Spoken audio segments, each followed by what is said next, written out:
Ladies and gentlemen, we are back again today on a fact-checking exercise. This new podcast which is going to run for this week, the VAR. And yesterday I introduced it, I think perfectly well, just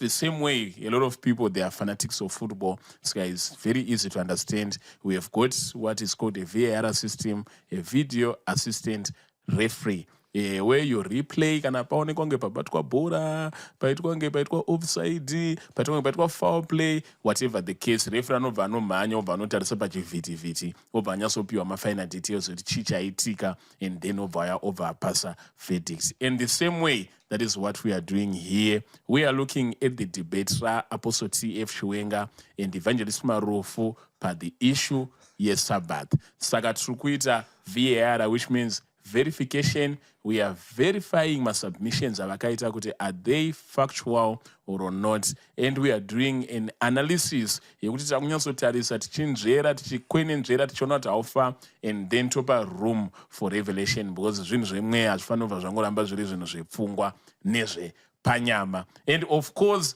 I have got Evangelist Marufu, the court of public opinion. I'm not sure kana yakava anoinda as the winner or not. Welcome, Evangelist. Tinotinda Zigo. We're excited, Prof. Yes. I'm happy. I think it is from yesterday, nakurara. Yes. Ndakatambudzika mupfungwa. Kochi. Urikuchiona kuti pane mwari pamahwani. And also we have got Professor Nyauma. We call him Professor here. Professor is a Bible scholar. This is an academic. And ndofunga mchangonzwa nemutauriro wanenge wachita kuti panapata akuita zvinhu zvavanhu vakafunda. Professor, welcome. Thank you very much. I'm very happy to be here. I'm excited to be here. And it's good to be with you, Zigo. And of course, the evangelist. Good to see you, man.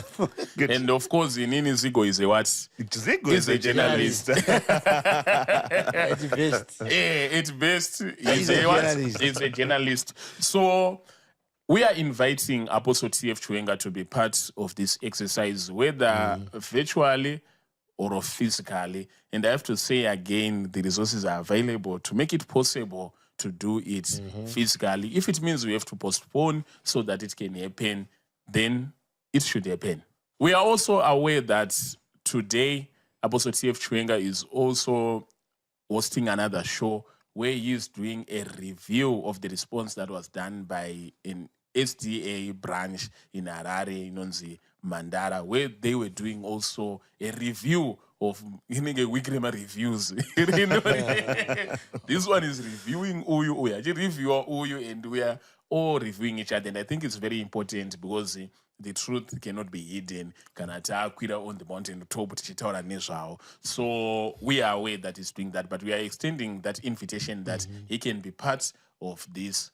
We can go there, or he can come here, or we can do it virtually. Just a recap of what we were doing yesterday, Professor. Oh, yesterday we were looking at the mechanics of the debate, just looking at the whole, framework of the debate, looking at the debate topic, looking at presentation, looking at, who was better prepared for the debate in terms of the sets and things like that. Yes. And then we kind of just, scraped the surface in looking into the opening remarks. So I think today we'll really then look at the opening remarks from the apostle and from the evangelist. Yes.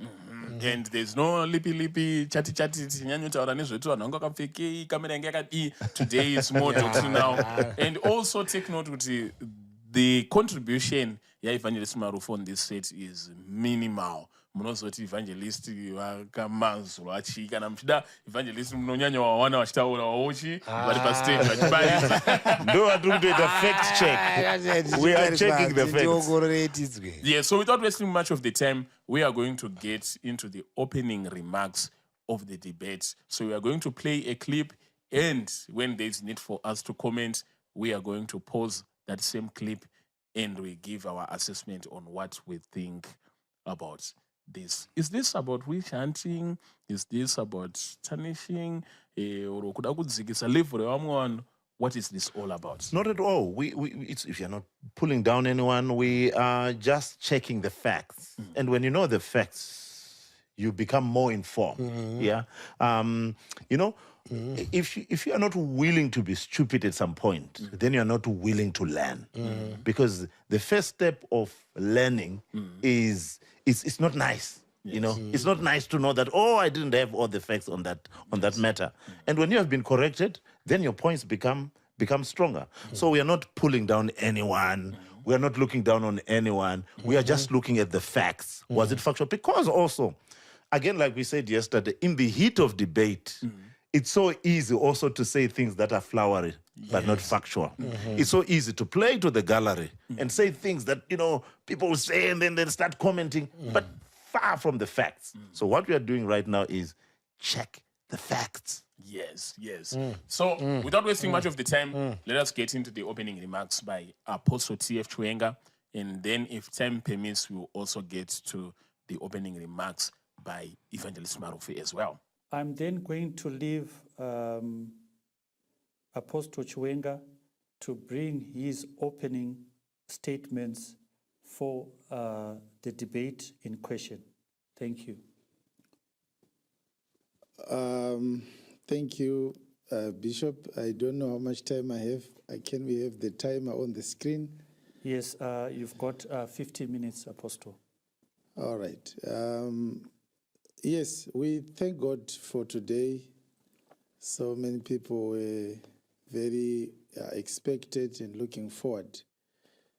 I want to start by clarifying that this debate was long overdue, and I'm finally excited that it's happening. It is premised on a position that we do not see eye to eye. Myself and Evangelist Marufu, and of course we represent institutions. And saying that I come from Jesus Revelation Ministries is not name calling, or that Evangelist Marufu comes from the SDA is not name calling. The institution that I preach from, we have held a very strong position from the beginning that those who preach that there is a requirement from God that believers should observe the Sabbath. That position is erroneous, and it's also heretic. We are going to prove it. Okay. All right. So what you find there again, when you are now doing fact check, I think we highlighted this yesterday, that language in theology is very, very important. Yes. And in each and every faculty of study and in each and every area of professionalism, they have their own technical jargon. Yeah, kune majargon, wakana wari kupadare wane wachiri kukambura. It's jargon. So in theology also we have, in fact, theology has a lot of theological jargon, and then theological language. So there are things that when you understand them theologically, they might not have the same meaning that one can use willy-nilly. Like in this instance, when the apostle says it's not only erroneous, okay, I understand that, but the moment you say it's heretical, now that's a theological jargon. Yes. Yeah. We highlighted, I think, yesterday that heretical now is something that is very, very different. It's a negation of a fundamental doctrine. What's that? Negation of a fundamental doctrine. So, because the word heresy, where you find heretical, the word heresy comes from the Greek word hairesis. The meaning is not as what you simply mean, choices or sect or, something that is neutral. But how it is used now in theology, it is used to define a negation of a fundamental truth. Like when you say there is no God, that's heretical. Yeah. When you say we are not saved by Jesus Christ. That's heretical. Yeah, within the Christian confines. You said it's a negation of a fundamental truth. Kuti chokwadi chakatakura chikristu. Chatinoti mapillars chakatakura chikristu. Wosvika wobva wabvisa pila iroro wosvika unoriti wabvisa wondomona chikristu chacho. Kurumura chikristu chacho. Exactly. Yeah. Because all heresy are theological errors, but not all theological errors are heretical. Okay. Now, when you don't understand that again, and again, we understand these things. We understand these things because the apostle and the evangelist, one throw in, theological terms and theological jargons without properly understanding what it means. And sometimes just to sound sophisticated. Yes.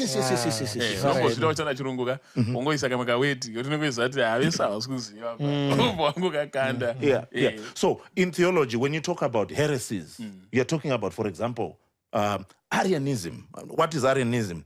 Denying the full divinity of Christ. That's a heresy. Docetism.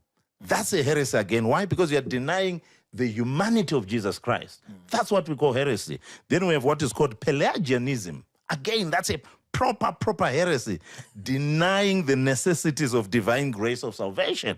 Then you have Gnosticism. Again, you find a lot of, theological, not theological, you find a lot of religious. You find a lot of religious practitioners who are very, very docetic. They've not docetic, Gnostic, yeah? Gnosticism now is the idea or is the claim that we have a secret knowledge. Yeah, from gnosis. Yeah, we have a secret knowledge, gnosis, which is necessary for salvation, and denying the goodness of the material section. Yeah, so esoteric knowledge. Yes.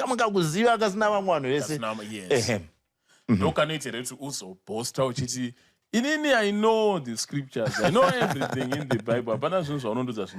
Yeah, well, that one is a theological error. It's not necessarily a Gnosticism. Different from the ego. You say, I know everything in the Bible. There's no verse you can show me that will surprise me. Yeah, okay, I want to qualify it.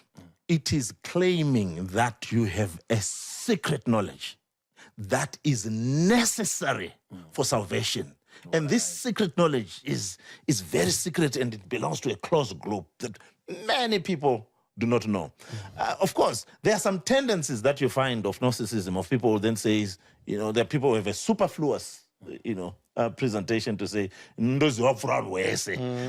does not necessarily mean that someone is a Gnostic, but It's Apostle T.F. Chiwenga is he Gnostic? I don't think so. I don't think you so. think with Apostle T.F. Chiwenga is Gnostic? No, I think I don't think so. So I don't think he has claimed that he has a secret knowledge which he only has, which is used for salvation. I don't think. Very cheap because he claims that he knows everything about the Bible. There's nothing that separates him. Okay, so what you find with him is, again, you find it here. You find it here when he says that it's heretical. I think he's very provocative. If you ask me my assessment, what you expect with pastors, apostles, and evangelists is you expect them to be men who proclaim the gospel, right? They must proclaim the gospel. They must not be seen. Christ must be seen.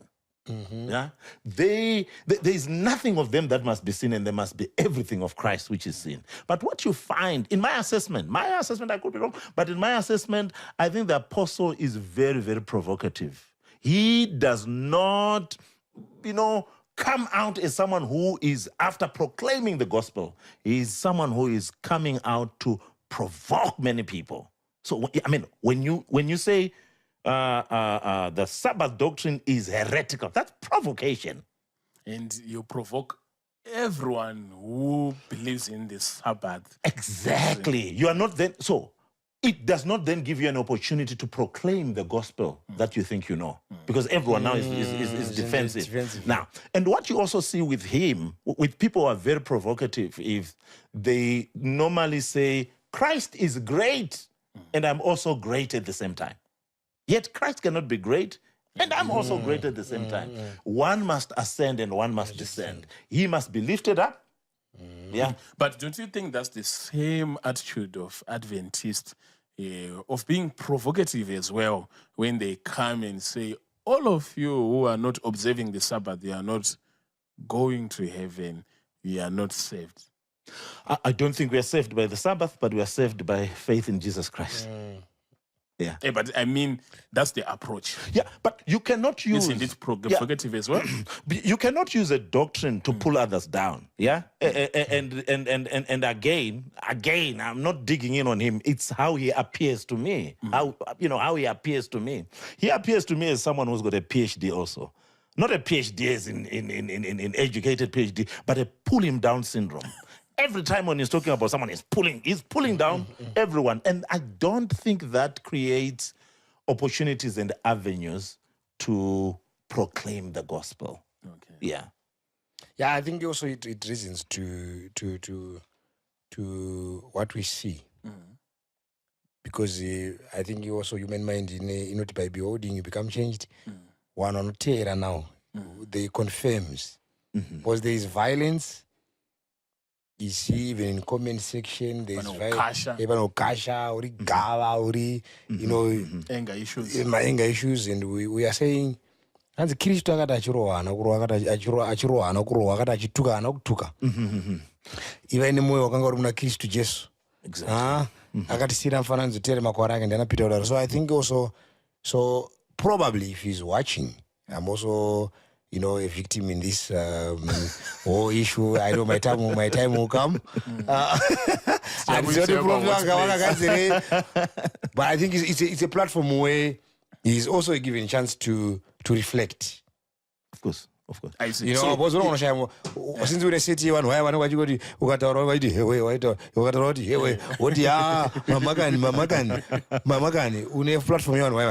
so now there is one vari kuona vari kure anditika wakuto apply tsumo dze dzinoti panorayirwa mwana wamambo mwana ndatero and he reflects if he thinks prof is correct. I think it's a chance to reflect. Yeah, I mean, for men of God, and church leaders, I don't think that it is good a missionary strategy to provoke people. Because when you provoke people, it doesn't give you an opportunity to proclaim. Again, you don't see this in Christ. Gethsemane incident, a guy called Malchus comes in. The Bible is not clear on what he does, but what we then know is Peter draws out his sword. And he goes, I don't think he wanted to cut. I don't think he wanted to cut the head. He wanted to cut the ear. I think he wanted to cut the head. But what the Bible says is, and hear what Christ says. He does not speak to the victim. Yeah, he speaks to his own. Yes. Comment section and says, Peter, those who kill by the sword will die by the sword. Yeah, and then he goes and heals the one that had been cut. So I mean, you also have followers, and if your followers are just religious thugs who are just going on to cut everyone's head who does not agree with them, I don't think that that you. Let me moderate, because I feel like we are now fact checking the character of the apostle himself. Whereas we want to fact check the claim that he made that it's erroneous. It's heretic. If you said it's erroneous, yes, and heretic, yes, is it erroneous and is it heretic? That's the fact that we want to check. What he said, is it true? Yes. Okay. So, like I highlighted earlier, that when we are talking about theological terms, there are times when you use a term willy-nilly and you just throw it away. And I think also within the moment of debate, you want your point to be very, very strong. And in doing that, you then conscript theological terms that don't mean what you want to say. Again, all heresy is theological error, but not all theological errors are heretical. Yeah. So when you understand that, you are then careful, especially as a man of God. Let me decode it. All heresies are theological errors, but not all theological errors are heresies. imbwa dzese dzakafanana nevarume asi varume vese havana kufanana nembwa. Zigo is a journalist. I think that's Zigo easy to is a understand. journalist. I'm not a specialist in dogs and in anthropology. Okay, so you are dismissing Kuti. You cannot call it a heresy. It's not. It's not. But is it an error? According to him, it's an error, but Factually. it's not. It's not. There's no way it can be. It can be erroneous. Yeah, there's no way it can be erroneous. Look, the Sabbath tradition has been around since the morning of creation. Yeah. Again, it has an origin from God. Yeah. So it can't. I mean, on the morning of creation, God gives people two things: marriage and the Sabbath. Yeah. So, did God make an error there? I don't think so. So to then claim that that is heretic when it has its origin in God again is. I think maybe the question will be, if it's an error, it means you are doing something that God said. I had commanded you to keep the Sabbath in the beginning, but now I'm commanding you to stop keeping the Sabbath. Yes. So Did I don't think so again. Because when you are studying the Bible, and as we shall see when we are going to be going through the debate, especially when you move from the Old Testament to the New Testament, again in theology we've got what we call continuity and discontinuity. There are things that continue post-New Testament, or in theology we say post the Christ event, yeah? Okay. And there are things that end with the emergence of Christ, but there are things that then also continue with the emergence of Christ. So, and I think the Sabbath falls in within that line of saying, the moment then Christ appears, there are people who then says, oh, okay, oh, we are now going to have Sunday, and then there are those who say, oh, we are going to continue, and there are those two theological points. But what we know factually from history, and anyone can check it up.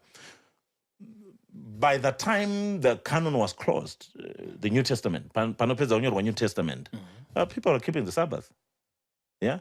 So at the time that when the last book in the New Testament is written, people are keeping the Sabbath.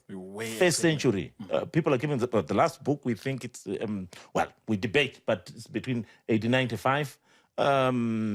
It's debatable. It's debatable. Yeah. I see. Yeah.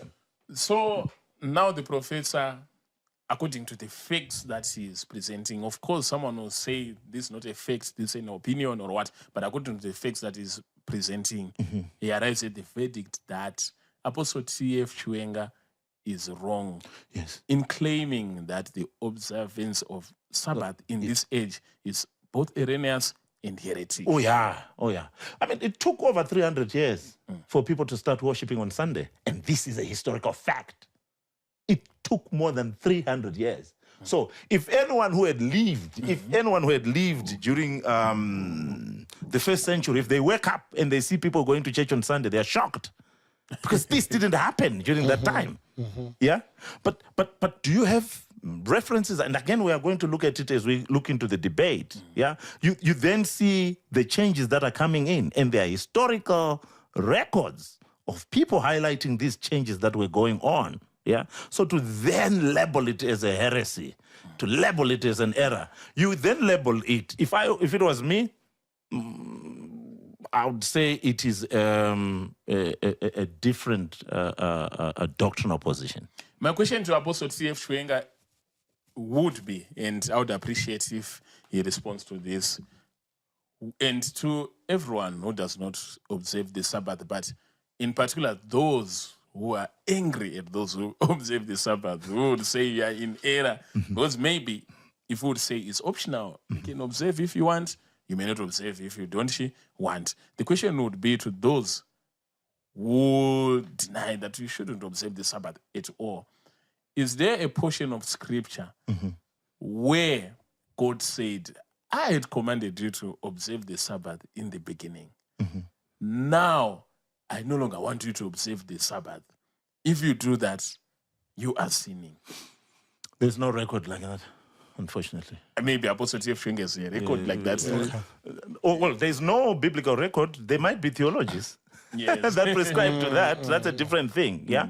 And again, this is the most difficult thing that you find with religious practitioners and religious leaders, in that it's so easy to think that because you can cite Colossians chapter 2, you can cite Acts chapter 17, you can cite Matthew chapter 24. Throwing away verses does not make you a theologian. Okay. Because you know a couple of verses does not make you a scholar. So I'm not a theologian. No, you're not. Not yet there. But because, well, I mean, when you drive well, that doesn't make you a racing What driver. makes you a theologian? I went to school. But going to school, we note there are different forms of going to school. You can learn by School of Hard Knocks.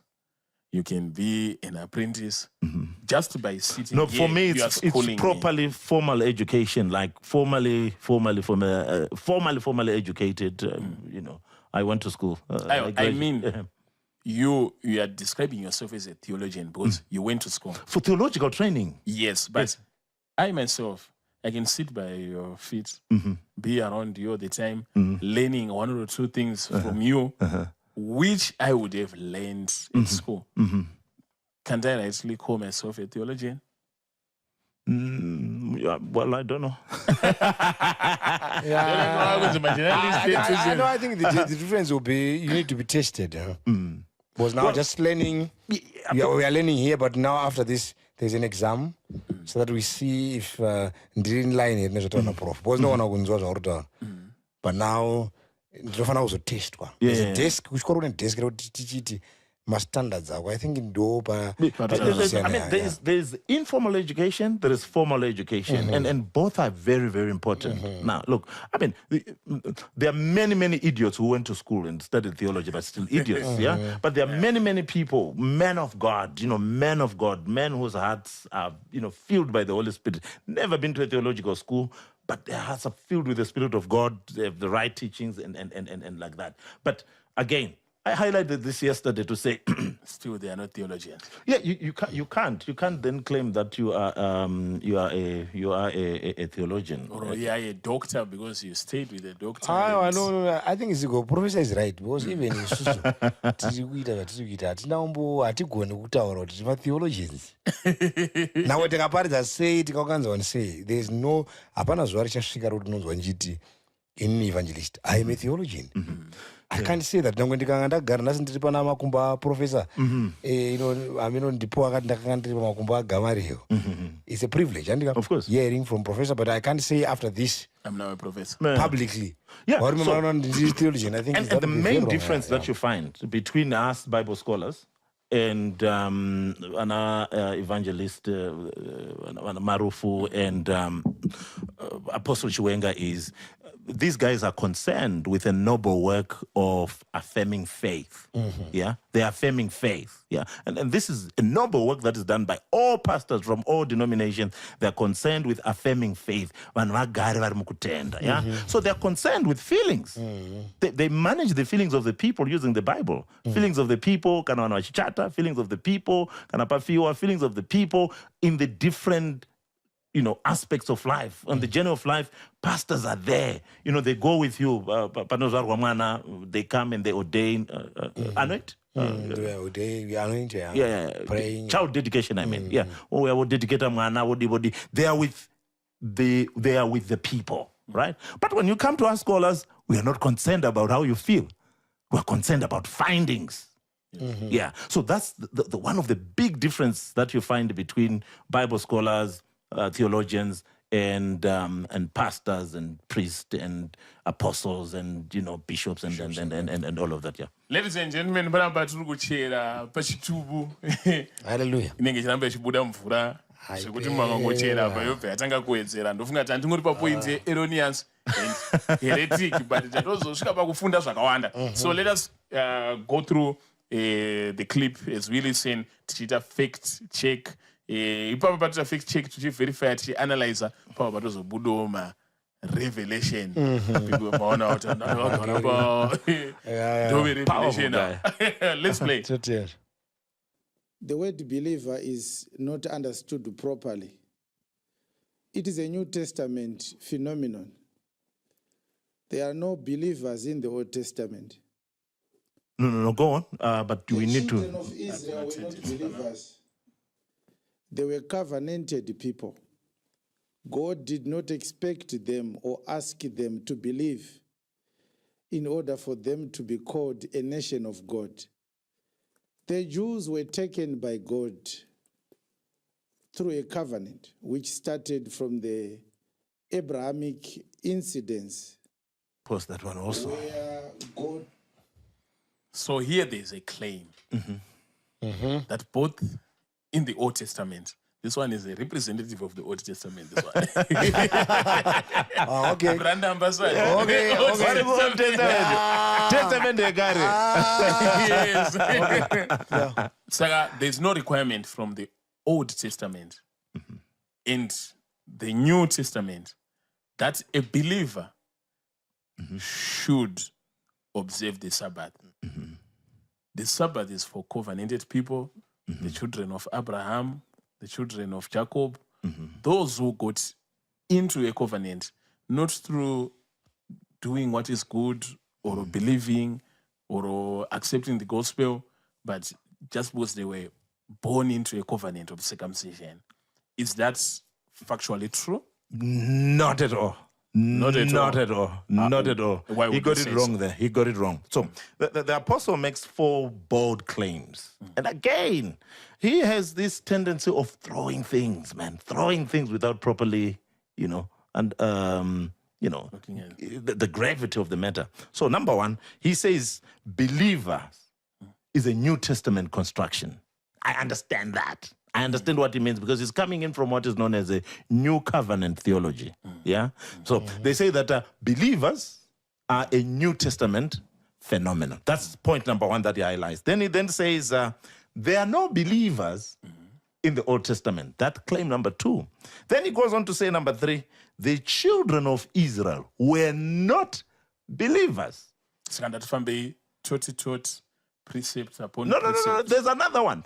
A strong one now. A strong one. And this strong one for me, I get scared when people heretic. speak. when people speak ex cathedra, when people speak on behalf of God, as if they were in the mind of God. When the 4th claim, he then says, God did not expect. God did not require them. Kuchanga ukapinda mfungwa za Mwari akakuti ukabva waona achifunga asinga expect. Yeah, and then he goes on to qualify and say that for them as a nation, as a nation, that's how he then qualifies it. But what you see there is here is a guy whose thinking begins with an immutable conclusion. He starts from the conclusion, and then because he has put in a conclusion, he then starts going backwards. Yeah. So what you see first there is that the statement in itself is self-contradictory.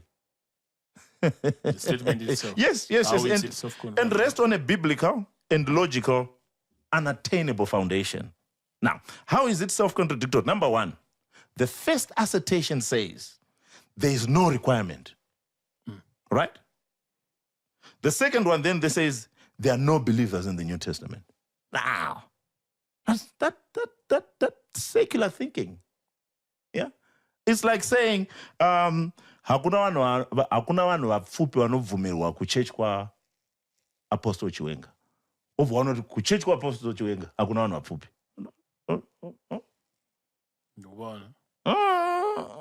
Okay. What's going on here? But what you then see there is that the logic there is in conflict, because here is a guy who's coming with a religious ideology. And because he's coming in with a religious ideology, it is within a frame, right? It's Ukanipatira tidzoke pekutanga pamataura 4 mapoints amataura muchiti amanokana maanzwa ngaratero anzi chi4 mniki. I think wakachiti pane mapamhanya saka we are trying to catch up pekutanga okay. 4. So number 1, he says believer. He actually says that it's something that many people don't understand, especially these proponents of. There's no requirement. No. The first proponent is people who keep the Sabbath do not understand this idea of believer. Because the idea of a believer is a New Testament phenomenon. That's up. Yeah, that's claim number one. Yeah. Claim number two then says, in the Old Testament, there are no believers. Then point number three says, the children of Israel were not believers. Okay. They were covenanted people. So I think it's all resting on good. My believers, are they an Old Testament or a New Testament thing? Yeah, ndopana nyaya. Ndopane nyaya. Pakuti kana tichita kuna requirement ku Old Testament yekuti mabelievers achengete Sabbath. The reason why he's saying that is because aruti mabeliever acho hako. Like tikati mu Zimbabwe amuna need kuti tiite same sex marriage. Totabvunzwa kuti waita kuti mu Zimbabwe amuna ma same sex people. Okay. You get it? So the absence of believers in the Old Testament means there is no need for a law to command them to observe the Sabbath because they are not present. Yeah, but you cannot think like that theologically, especially when you have a text that you can analyze. Our question to you, Professor, now is, do we have believers in the Old Testament? Okay, first and foremost, that statement, those four statements are theological errors. Those four statements are theological errors. In that, number one, he splits the idea of believer as something that is wholly and only located in the New Testament. When the New Testament in itself does not put this into a dichotomy. The New Testament does not attest that. The New Testament actually highlights that. The New Testament, which is saying, it's where you find believers. It's actually highlighting that in the Old Testament, they were believers. Where and how does it? Hebrews chapter 11. Hebrews chapter 11. Hebrews chapter 11 is this grand hero's acre where you find these men of faith. And these men of faith are men of faith because of what?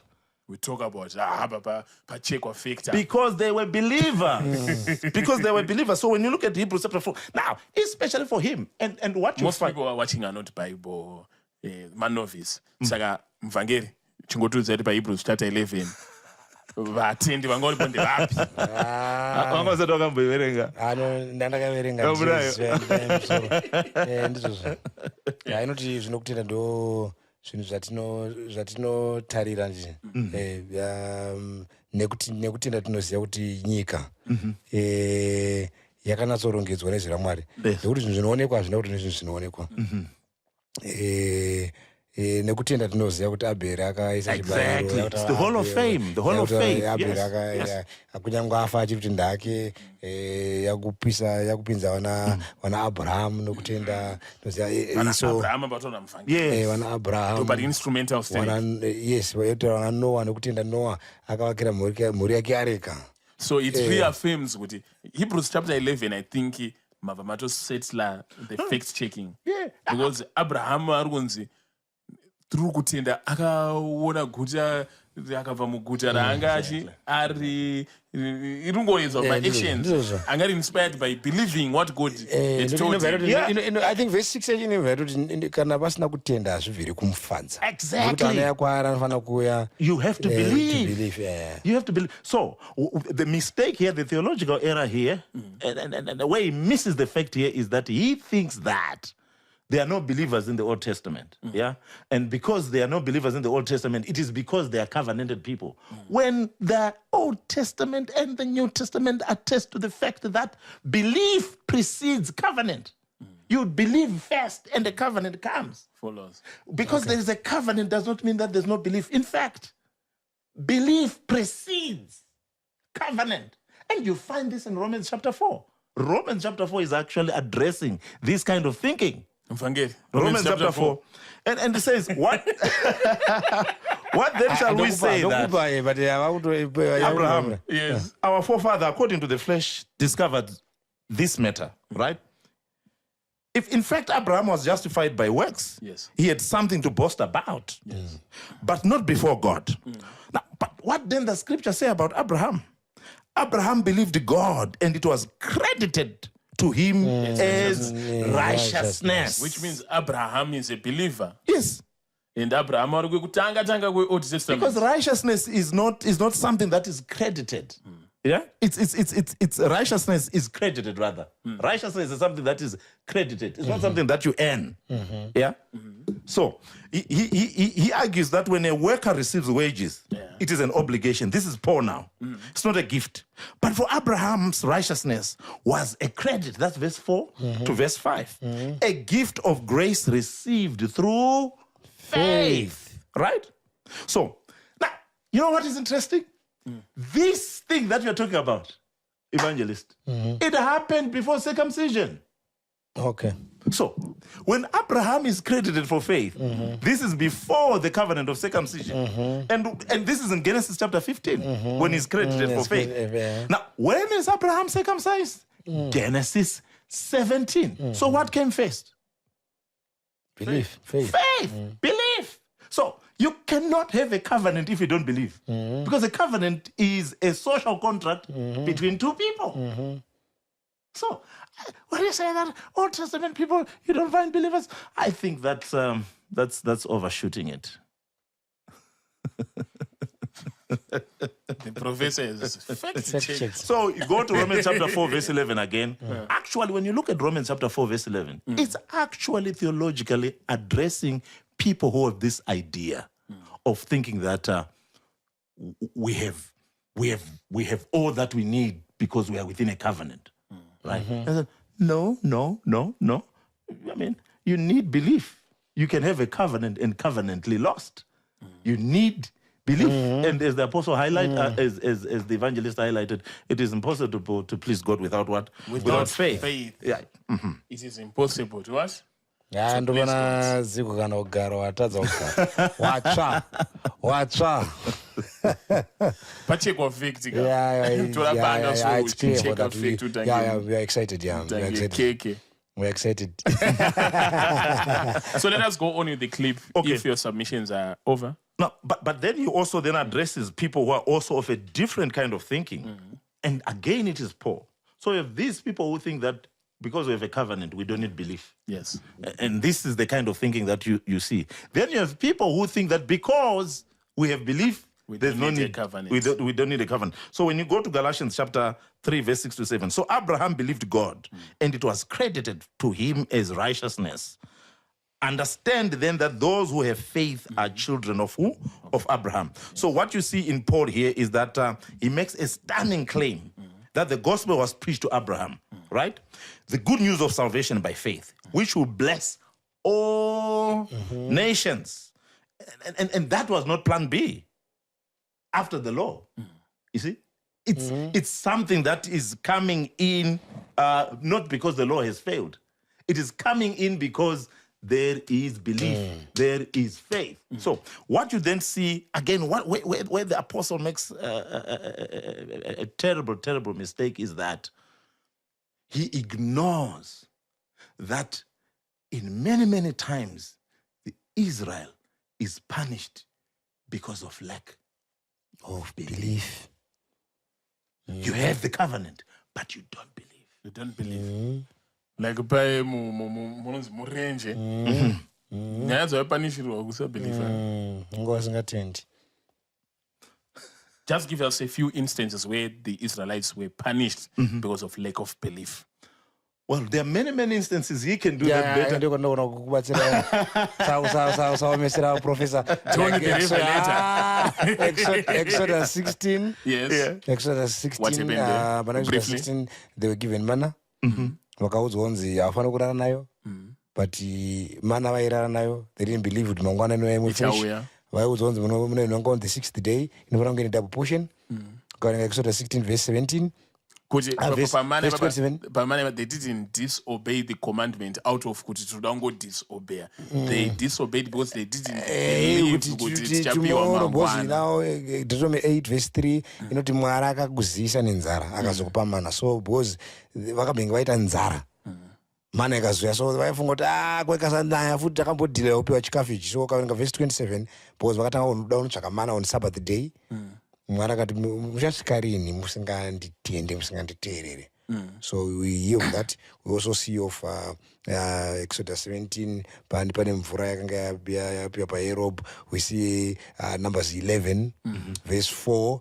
Vakatanga kuramba vachiti mana yaitiponese, we need better food here than this food we are getting. You read Numbers 20. There are a lot of information where there were even Moses was told to speak to the rock. Varoa rock twice. Mwarakata waskuterera Moses. So there were a lot of things that was happening murenje. So but Baroque it's a lack of belief, or we are talking about just disobedience and anger. I know mvura yakanga delay. I think vakatanga vatotopopota vakati they started appreciating Egypt first. Vakati kuEgypt takanga tichirama zvetinani than zvatiri kuona muno murenje. There's nothing here we can eat. So there were a lot of complaints. They were murmuring against God. They didn't believe in his salvation. Ukazoverenga Psalm 78 ini chikomera kuti havana kutenda mukuponesa kwake, naizvo vakamukira murenje. So whatever zvaiitika inge nyaya kuti vanhu vakasingatende in the salvation that God was bringing, because Korintho kutanga chapter 10 inotaura kuti God was giving them spiritual food. They ate the spiritual bread. They drank from the spiritual rock. So they didn't believe in these spiritual lessons they were getting. So they attacked the food, the bread and the water. I think vanga vasina belief yekuti Mwari ari kutovaponesa in that way. So vakatanga kuda zvavanokarira ivo kusvika Mwari akuti okay, kana musingatende izvo chidyai zviuta, vakarwara vakafa. So even vakanzi anotarisa vakaisirwa murenje vakasimudzwa nyoka, akanzi anotarisa achapona, but vazhinji vakafa. Kunyange solution inga iripo. So panoiswa nyoka, imi muchirumwa nenyoka, wobva wanzi anotarisa achapona. This is not a command to look at it. Auskunzi tarisa, we are commanding you. And remember, these people were going to tarisa stories ago. They were circumcised. Covenanted people. They are covenanted people. So when you go to Hebrews chapter 3, verse 19 again, the reason why they could not enter the promised land, most of them, is not because they were not circumcised. They did not enter. Where is everyone circumcised? Well, the men there, they were circumcised. So why then did they fail to enter into Canaan? Just because of unbelief. So it's not a proper position that is supported by the Bible, both in the New Testament and the Old Testament, to posit that the children of Israel as a nation were a nation that were covenanted. Yes, they were covenanted, but they were also believers. And when you see them failing both as a nation, they don't fail because they did not. I mean, when you look even at the Sabbath, I'm sure when you look at especially during during the time of the monarchy, when they had kings, there was a lot of breaking of the Sabbath. Yeah, but they were not sent into exile because of breaking the Sabbath, which, I mean, within the conceptual framework of the apostle is that, it's covenanted. No, the reason why God came on over and over punishing individuals within Israel, punishing Israel as a nation, is because of unbelief. Ladies and gentlemen, this is the fact-checking review. And when it comes to facts, it's not about what you think, it's about what I'm a believer in the Old Testament. And I think in the morning, in regionalist and opinionated. So I don't argue with facts, but you are free to tell us what you think. The professor is misinterpreting believers where they are not believers. Feel free to comment in the comment section. Okay, and again, within the thinking of New Covenant theology, the belief, they said, no, but there was no Christ, yeah? They were believing in Christ, yeah? But if you go to anyone whose theology is sound, if you go to anyone whose, understanding of the Bible is sound, they'll come into what they call the proto-evangelion, the first gospel, yeah? The first gospel. Proto-evangelion. The first gospel. Speaking in tongues.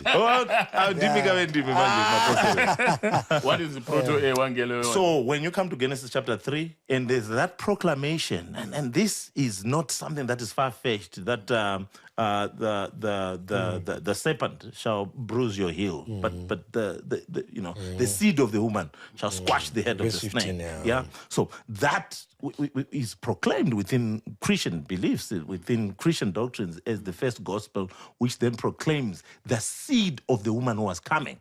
So throughout, they were waiting for the seed of the woman who was coming, who would then come. So you find in these prophecies, when you come to Genesis chapter 49, and they talk about Judah, the scepter shall not depart from Judah. They were waiting for the coming of the Messiah. So they were believing in the coming, who is coming. So you then see it even in the ceremonial sacrifices that they were doing. They were believing in the image. Kuti waya tiri kuuraya takamirira gwayana richazourawa richazofa pamuchinjiko. So they believed in the substitution of Christ who would die, but substituted in the animal. And I think in the debate he highlighted something about types and antitype. You find that. But so, and again, this is theologizing.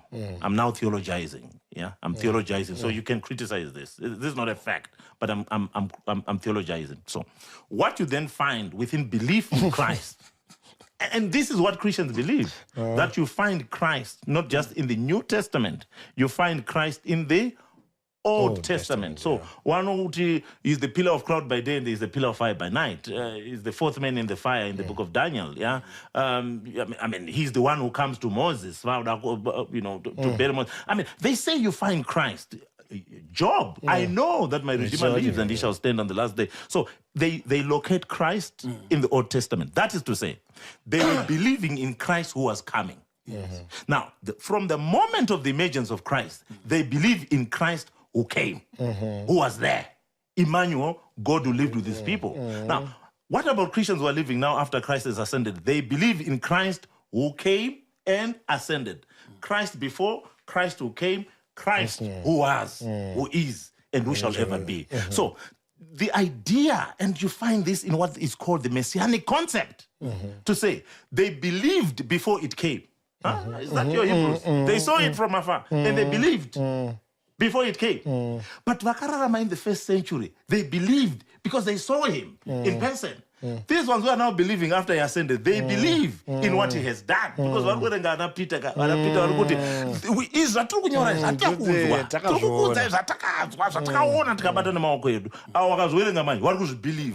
so these are believing what happened in the past. Old Testament are believing what is coming in the future. And those who lived in the first century are believing in what they saw. And also, allow me, Evangelist, I'm going to ask the theologian here. Okay. I'm not in your theology. They're going to what? The New Testament does not start Pana Matthew. Of course. It starts after Jesus fulfill what? On the cross or what events in Dobanos Tangirachi? New Testament. I mean, argumentation on the fee. And the squeeze you here. Let me show you. The Testament is without effect until the death of what? Of the testator. And Jesus becomes the testator. So whenever he was walking around the Galilee, that was not the New Testament, even though the Bible was demarcated with the New Testament. Matthew. The New Testament, it would tanga after the death of its testator, who is what? With Christ. Which means basically just we're in the Old Testament. Of course. And he required them to believe. Of course. So we have good believers. Which text was Jesus reading? Was Jesus reading the book of Matthew? No. Was he reading the Luke? No. Luke chapter 4:16. When he came to Nazareth, where they had been brought up, he stood up to read, and he opened up to read where it was written by Isaiah. The Spirit of the Lord is upon me. So all these guys that you're talking about, Peter, the text that they're using to believe is the Old Testament. And here is one of the greatest errors that the apostle makes in this phenomenon of believer. He is, I'm not sure if he's oblivious, but he ignores the fact that the first believers... What is oblivious? Oblivious. Ignorant. Or something like that. Yeah. Now, the first believers... Zigo, you are provoking. Now, the first believers, and the first believers were not Gentiles. The first believers were Jews. So when you read the theology of Acts, the fight is not between Gentiles and Jews. No. The fight is between believing Jews and non-believing Jews. And what are they using as a text? What are they using to inform their faith? Is Old Testament. So we only have one text that we call a rarity. Stephen akaita kudonongodza Old Testament yese kuti non-believing Jews I believe in 2000. How many of them got born baptized? Is it Peter? Peter and the day of Pentecost 3,000. 3,000. And Peter rose up from the book of Joel. Yeah, so it's Old Testament. It's Old Testament. Yeah. So we only have one text in the New Testament which we call a rarity. It's of its own kind. It's a sui generis. It's of its own kind. Yeah. And he cited it in the when he cited Peter, when Peter says, our brother Paul, yeah, according to the wisdom which he was given by God in all his writings, there are things that are. So here is a New Testament text that is citing a New Testament text.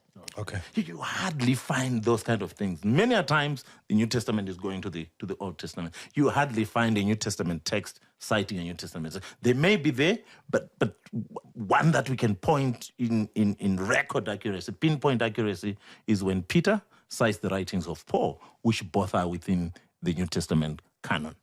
Ladies and gentlemen, we are not even halfway or a quarter way into the debate.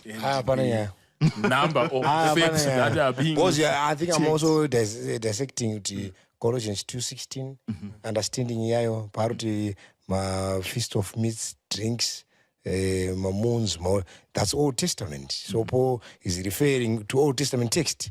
So I think you take up the Old Testament, then we are done. They were preaching Old Testament. Yeah. So again, I'm highlighting the point that the Old Testament is the text that is being used to inform belief. It is the vehicle text. It is the source of knowledge that is being used. It is the source of experiences of men and women of God who lived in the Old Testament that is being used to strengthen belief in the New Testament. Faith comes by hearing, and hearing by the word of God. Word of God, the word of God, the Old Testament. So what does the Old Testament I would have believed? Let us get into the video. I need to moderate. I think Before we go into the video, he then also makes another claim that says God did not expect them to believe. Again, that's wrong. Go to Deuteronomy chapter 7, verse 7 to 8.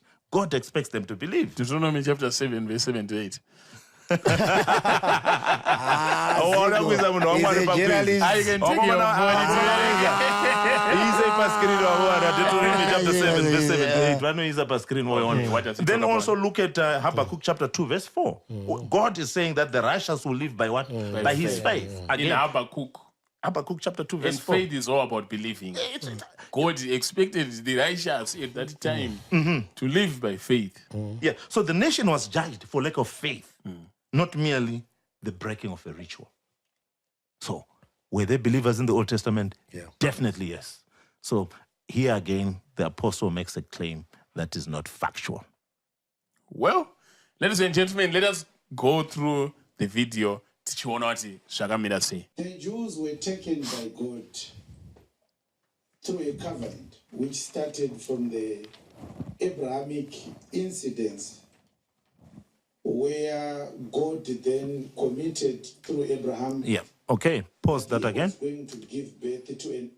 So again, he does what we call an anachronistic references, anachronistic referencing. Yeah. This is when you use a term that is a later term and put it back, like to say, iPhone 17. That's anachronistic. Yeah. Now, so he says the Jews, and he links them to the Abrahamic what?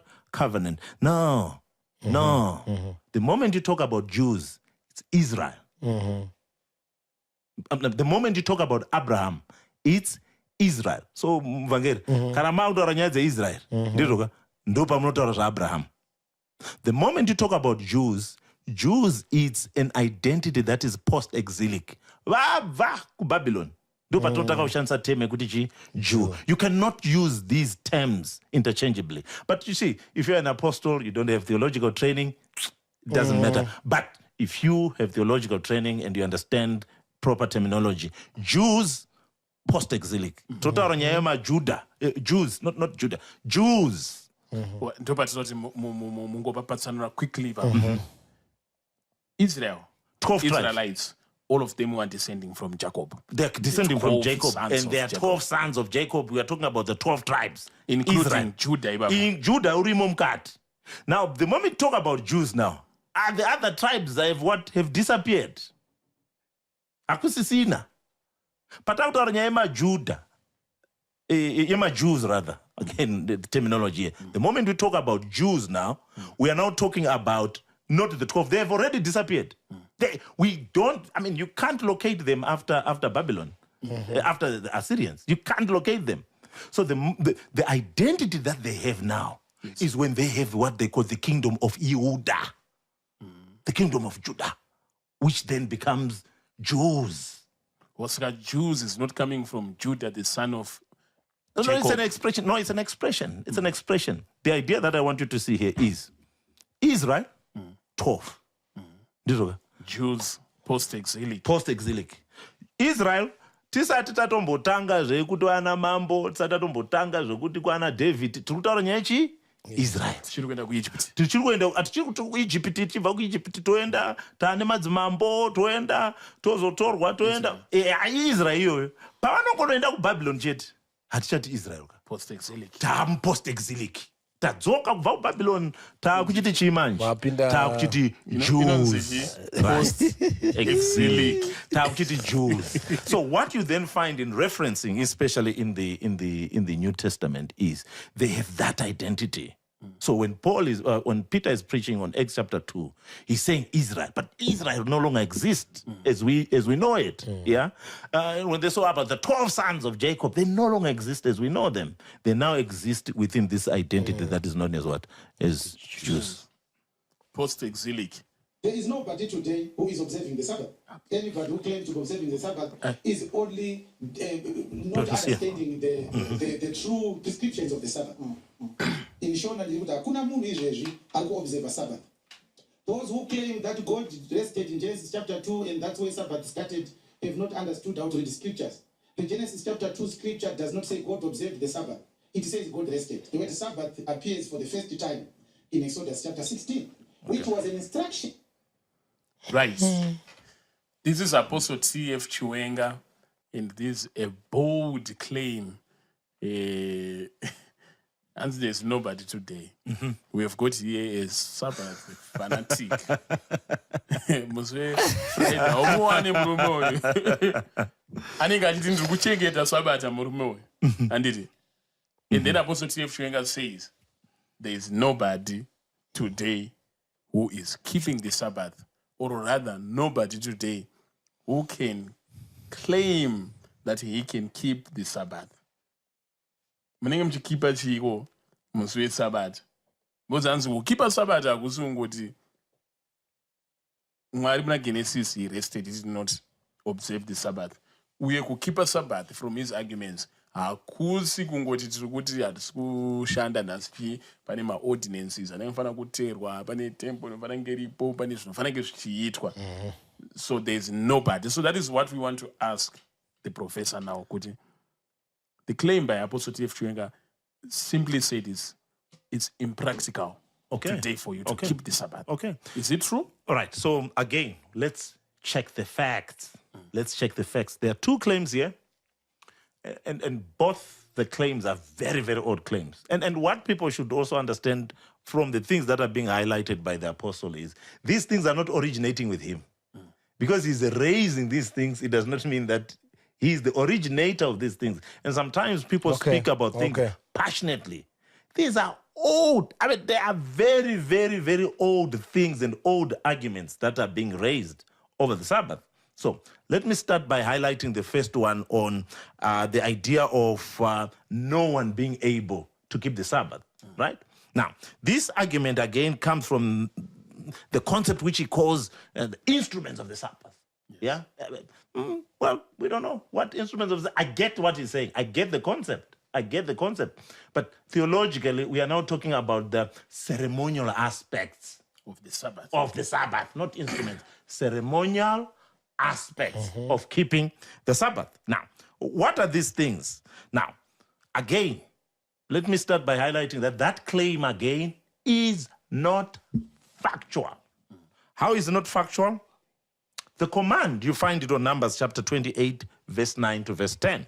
And the Bible reads, on the Sabbath day, make an offering of 2 lambs a year old, without defect, together with its drink offering and grain offering of 2/10 of an ephah of the finest flour mixed with olive oil.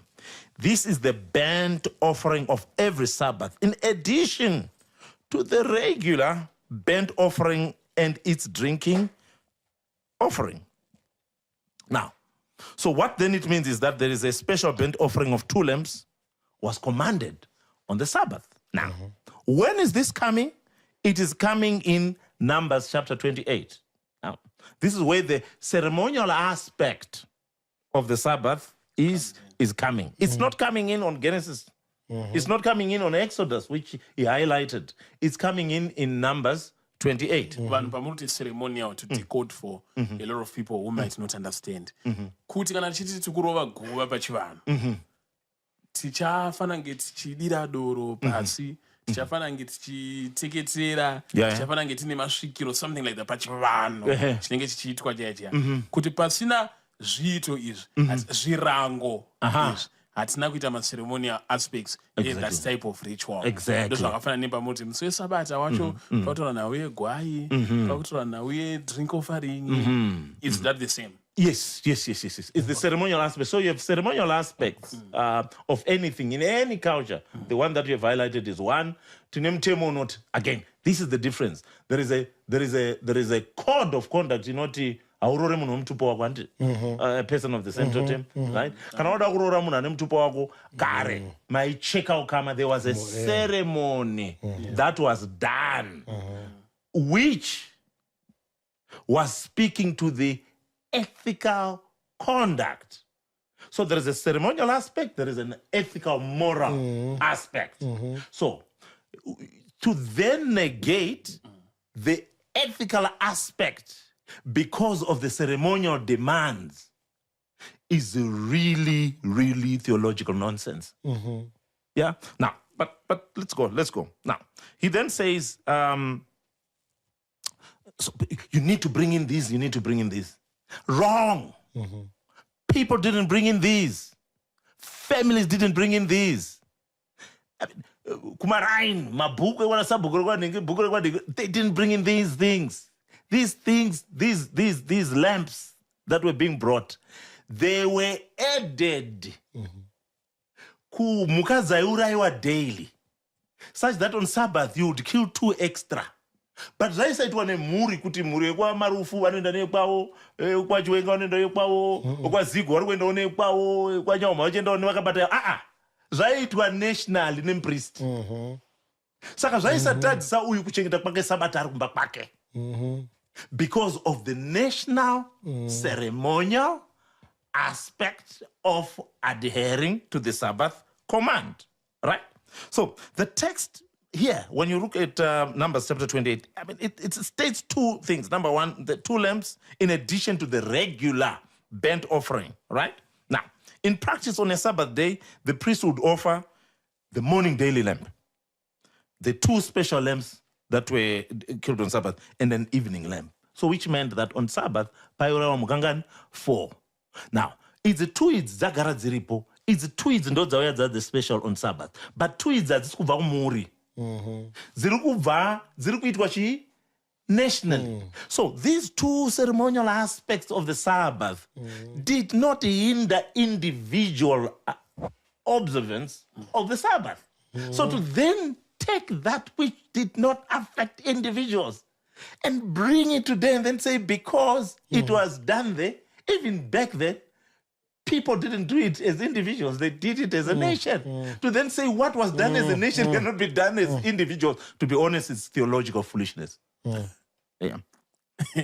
Theological dishonest. Yes. It's flow. I think he's pushing his ideas too much without understanding the proper things that were needed. Yeah, because you can't say because something is being done nationally, then someone cannot do it individually. Actually, you can actually do it individually because this thing is being done what? Nationally. The lands that were taken, zasiyana nekuti munhu atadza, zasiyana nekuti hanzi munhu ari kuenda newaya yake yekureura zvivi zvake. Idzi ndedzesabata idzi dzaitoitwa nemapriests, zvaitwa kustate house uku. Kuno kuti aisambozviona, taingochengeta sabata sekachengetero katoita. Makakula down. Okay. Ladies and gentlemen, because of our time governs us. Now, there's another aspect that I want us to highlight. Yes, that is the opportunity that I wanted to give you now that we now have to wrap up. And then tomorrow, what we are going to do is we are going to start from where we finished, but because we are almost done, this evangelist will be on the hot seats himself. This one is not exempted from the roast. I'm not exempted. I think Apostle T.F. Chiwenga is being fact-checked in absentia, and Evangelist Marufu will also be fact-checked in person. And if he wants to disagree, because we don't want to act like we are making him toe the line. You get what I mean? Yeah. He might want to disagree, or I think you'll be afforded that opportunity as well. What is the other point before we close? So there are two claims that he makes. The first one, or the second one was that no one can keep the Sabbath because of the ceremonial laws. Aspects, or the ceremonial clause, I like that term, ceremonial clause that came in on Numbers chapter 28. And again, that we saw that it's not factually correct. Now, the second one. We didn't see it again.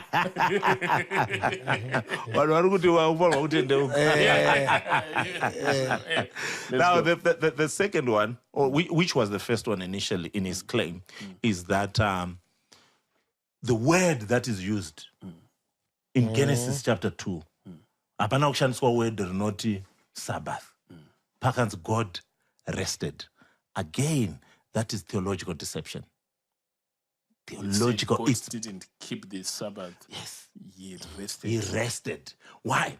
Again, it's because hapana word. And again, this argument is called an etymological fallacy. Etymological fallacy. Okay. It's an old, it's as old as Methuselah. Yeah, it's as old as Methuselah. It did not start with the Apostle Chiwenga. Etymological fallacy. Yes, fallacy because you don't have the word, therefore you don't have the concept. Yeah, because Genesis chapter 2, the word that you find there is Shabbat. Now, this word Shabbat highlights the idea of cease and resting. This is not. It's not what you then find with Shabbat. Yeah, it's not Shabbat. And I saw that this guy who was a mediator, he highlighted the word in Hebrew, Shabbat. And the guy who was highlighting also made the mistake. He took that word and says it's Greek. Again, that was wrong. We check the facts of everyone. Theologians should deal with them. Yeah, so they must stay away. They're different from us. You see? These guys are now a theology. Proclaimed. So, but the word Shabbat is the root word. No etymology much. Pashavat. Ndo mai vanotipa vara rinonzi Shabbat. Right. So what you find there is a concept. The concept is there. Okay. Kwa Marufu kwazvarwa mwana. Oh, kwazvarwa mwana. Anonzani. Anazita. You can't say hakuna mwana. Because you don't have the name for it. It does not mean the concept for it is not. Mwana kwakunzi Sabata. What you find on Genesis chapter 2 is the root of Sabbath. Without a name. Without a name. But the name that is there is what? Shabbat. Pahazopiwa mwana kuna exodo manje. Mwana we anezita akunzani? Sabbath. So again, the claim here, is also very old. It's very, very old. The claim here then also, the claim then goes on to say, you don't find a command to keep the Sabbath in Genesis. I said, what? He said, yes, you don't find the command to keep the Sabbath. And it's true. Again, when we check the facts, we must also be factual. Reshua, varari kuti Sabbath. Auriwani. mutemo wekuti chengeta sabata mubhuku raGenesis, you don't find it. That's a fact. The apostle there got it right. Right? But the concept, you find it. But then also, you see also theological mischief. Theological mischief. Theological mischief. What is theological mischief? The book of Genesis is not a book of commandments. Okay. You actually don't find a thou shalt not in the book of Genesis. Why? Because the book of Genesis is a book of origins. If you want to know how polygamy started, go to Genesis. If you want to find anything that talks about Majera Katangasi, where do we find prison? You go, you book Genesis, Munona Joseph Arimjeri. If you want to know how things started, you go to what? To know Language. excommunication. You go to book language. of Genesis. You want to Genesis find 11. how languages started, Babel, and what. I mean, and theologically, we talk about these things The different. argument is the same way that Cain and Abel, the brothers, they killed each other. Yeah. And one of them had to run away. God had to ask him, what did you do? But he didn't command. There is no command that he said, thou shalt not kill. But when someone killed, there was a verdict, a judgment on what he had done. He had to go away and wander in what. So we can't say people, they had to respect the sanctity of life. They didn't respect it in the beginning because we are first told that thou shalt not kill in Exodus. Is that the same logic? Yes, it's the same logic because in the book of Genesis, you don't find a code, an ethical code in its precepts. You don't find it, thou shalt not kill, thou shalt not commit adultery. You find it in narrative forms. So you've cited Genesis, where Cain and Abel. Genesis 4. You then find it in narrative forms. So do you find the 10 commandments in the book of Genesis? Yes, you find all of the 10 commandments. Unodzwana embedded in the narrative in the book of Genesis. So the first commandment says, thou shalt have no other gods, right? Right? Yeah. And when you go to Genesis chapter 12, verse 8, you hear about how they purged, Jacob purges his household of foreign gods, right? You find it also in Genesis chapter 35, verse 2. Actually, this is Jacob, yeah, chapter 35, verse 2 to 4. Thou shalt have no other what? Thou shalt have no other gods. No graven images. Raquel, you find. But thou shalt have no other gods. You find it negated in the what? In the narrative. You see it in practice. Na Paulo, anzi, those who don't know the law but do the law. I'm not going to go to Romans 2. Romans 2.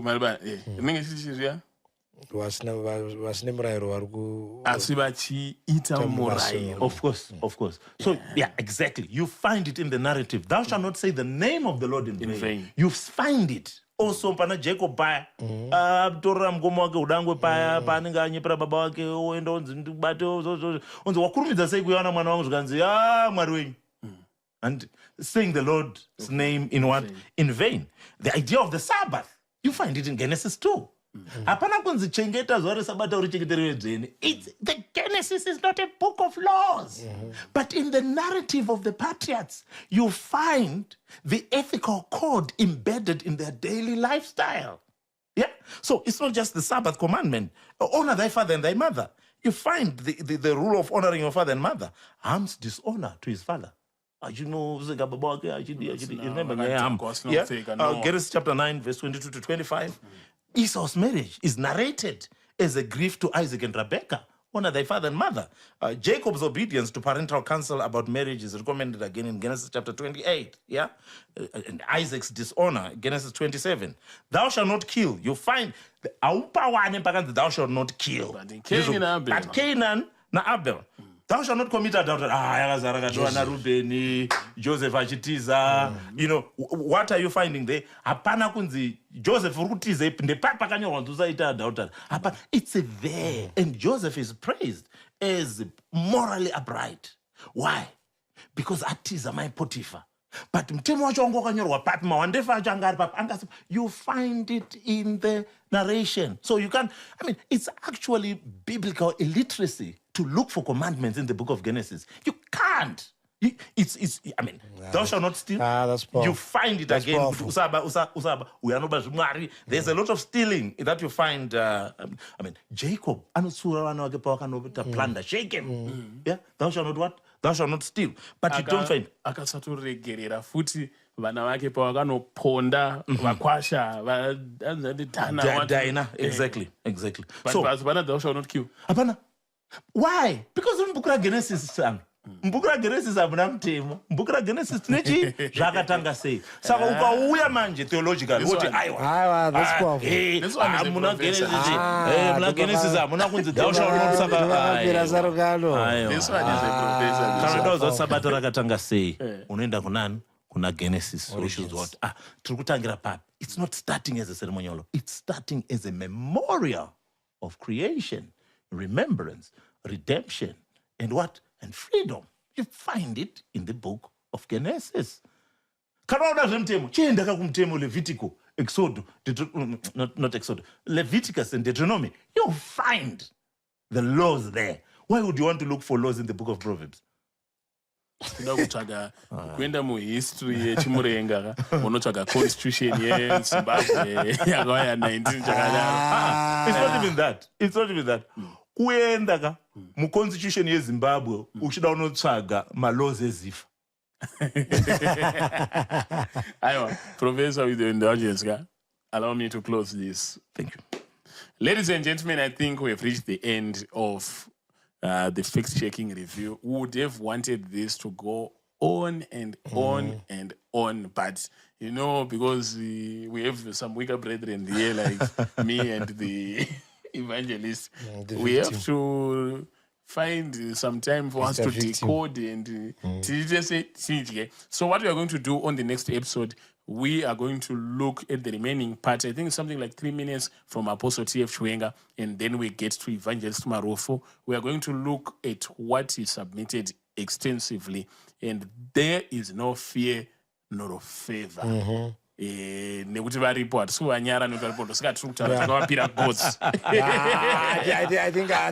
I think Apostle Chiwenga is my brother too. Yes. So It would have been nice if he was there. he It should would have been appreciate nice. the It's a platform. family affair. It's a family affair. If you'd come just and sit with me, you'd be Zvavida here. tichita fake check It is mese it it would have been very nice. unfortunately, but I know you will listen.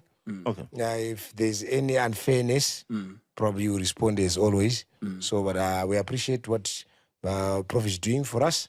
It's not to prepare for our next discussions now, Apostle, if there's going to be any, so that we are well prepared.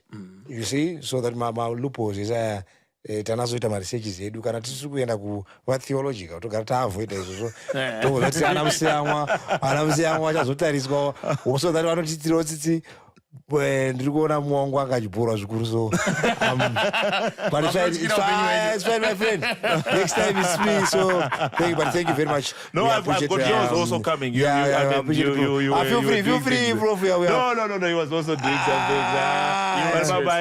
My luggage is Feel free, Prof. I think we appreciate. We thank you.